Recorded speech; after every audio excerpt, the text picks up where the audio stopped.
242. Esse é o número de vítimas deixadas por uma das maiores tragédias com incêndios no Brasil. É também a terceira maior tragédia com incêndios em boates no mundo. Certamente, esse não era o ranking que a cidade de Santa Maria, no Rio Grande do Sul, merecia estar. Eu sou a Belinha mesmo, e essa é uma história ainda sem final. Precisamos lembrar nossas tragédias para não repeti-las. Eu conto com a sua curtida nesse vídeo e a sua inscrição neste canal para ajudar esse vídeo a chegar a mais pessoas. Sábado, 26 de janeiro de 2013. Era fim de semana em uma cidade universitária, Santa Maria, no Rio Grande do Sul. Os universitários do curso de agronomia decidiram fazer uma festa na boate mais famosa da cidade.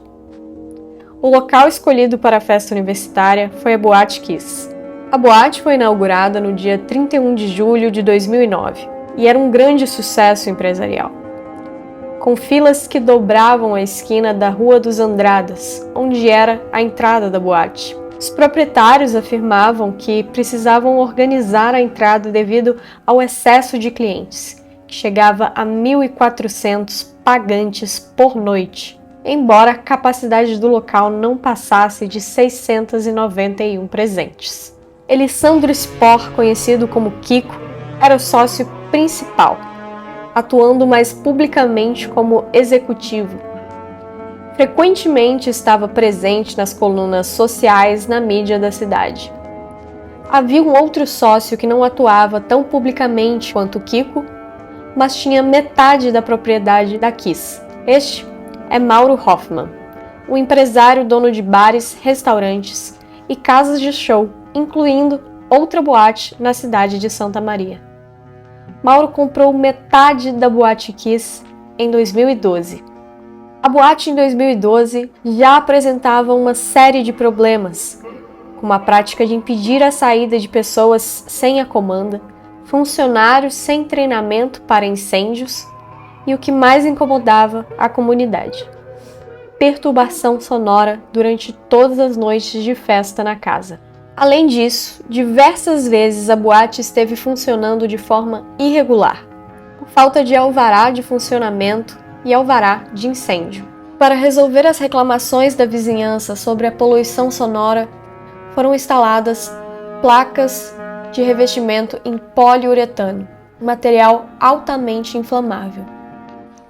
A festa na boate foi nomeada Aglomerados e iniciou-se às 23 horas, ou às 22, se desconsiderarmos o horário de verão. Naquela noite tocariam alguns DJs e duas bandas. Uma delas, a banda Gurizada Fandangueira, que tinha como prática habitual usar artefatos pirotécnicos durante o show. Por volta das 2h30 da madrugada, durante a apresentação da banda Gurizada Fandangueira, o vocalista da banda, Marcelo de Jesus dos Santos, segurou um artefato pirotécnico com as mãos levantadas em direção ao teto da boate. A distância entre o chão do palco e o teto era de 3 metros e 34 centímetros, menor que o raio de alcance das faíscas do artefato pirotécnico utilizado por Marcelo. O artefato conhecido como Sputnik é capaz de produzir faíscas que atingem até 4 metros de altura.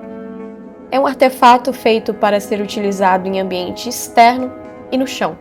Segundo o depoimento de Luciano Bonilha, técnico da banda, o artefato do mesmo tipo foi utilizado logo no início do show, porém com o artefato no chão. Somente passadas 4 músicas é que teve início o uso do artefato na mão do vocalista. Ninguém os interrompeu durante o início do show, já fora dos limites de segurança, uma vez que também havia espumas revestindo o duto do ar-condicionado. A distância entre o chão e esse duto era de apenas 2 metros e 82 centímetros. Nenhum funcionário, nem o dono da casa que estava presente naquela noite, o Elisandro, interrompeu a apresentação da banda, que estava fora de qualquer limite de segurança. Então, depois da quarta música do show da banda, é que Marcelo acende o artefato na mão com a ajuda de Luciano. O forro de espuma é incendiado. Marcelo e Luciano tentaram apagar o fogo, primeiro com uma garrafa de água, o que espalhou ainda mais o fogo na espuma. E depois com um extintor levado pela segurança da boate até o palco. Marcelo apertou o extintor, mas não saía nada dele.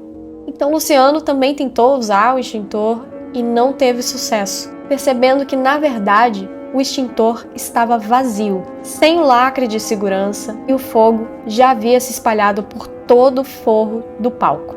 A banda, nesse momento, se retirou do palco, conseguiram sair da boate e guardar os seus instrumentos. As pessoas que estavam distantes do palco ainda não sabiam o que estava acontecendo, mas já se espremiam em direção à única porta de saída. Encontraram como obstáculos pelo caminho degraus de 20 centímetros, barras de ferro e, como se não bastasse, seguranças na porta, também sem saber que se tratava de um incêndio, seguraram a porta por algum tempo até que a multidão os empurrasse para fora.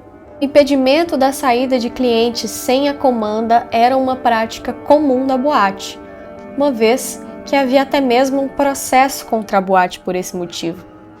A prática já havia sido considerada cárcere privado pela justiça, e ainda assim a boate seguia dando orientações aos seguranças para que impedisse a saída dos clientes sem comanda.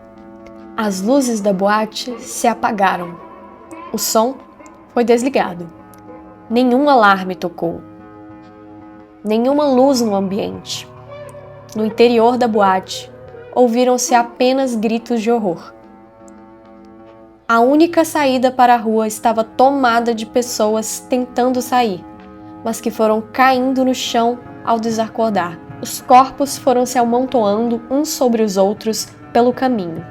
A única luz que algumas pessoas conseguiram ver indicava o caminho para o banheiro, e é lá que a maioria das vítimas fatais deram o seu último suspiro. O incêndio já havia escalado para todo o forro da boate. Uma fumaça espessa e altamente tóxica, exalando o gás cianeto, tomou conta do local. Resíduos da espuma queimada não paravam de cair do teto, o que causou queimaduras gravíssimas em muitas vítimas. Segundo o laudo da perícia, a temperatura na boate chegou aos 110 graus. A cidade e o país inteiro assistiam o número de mortos aumentarem à medida que iam se passando as horas. O Corpo de Bombeiros e os serviços de emergência da cidade de Santa Maria não tinham estrutura e capacidade para tantas vítimas. Os bombeiros também não sabiam do nível de letalidade do gás exalado na boate. Por isso, também entraram na boate sem equipamentos para proteger a respiração e permitiram ainda que alguns sobreviventes retornassem ao interior da boate para ajudar a carregar pessoas desacordadas para fora. 8 bombeiros e muitas vítimas fatais participaram do resgate de pessoas inconscientes dentro da boate e faleceram horas depois em decorrência da longa exposição ao gás cianeto. 636 pessoas ficaram feridas. 235 pessoas perderam suas vidas naquela noite. Nos 7 meses que se seguiram, mais 7 vítimas faleceram nos hospitais, somando 242 vítimas mortas. Os corpos foram levados para o Centro Desportivo Municipal Miguel Sevi Vieiro, conhecido como Farrezão. Mais de 200 corpos foram transportados com a ajuda de um caminhão frigorífico.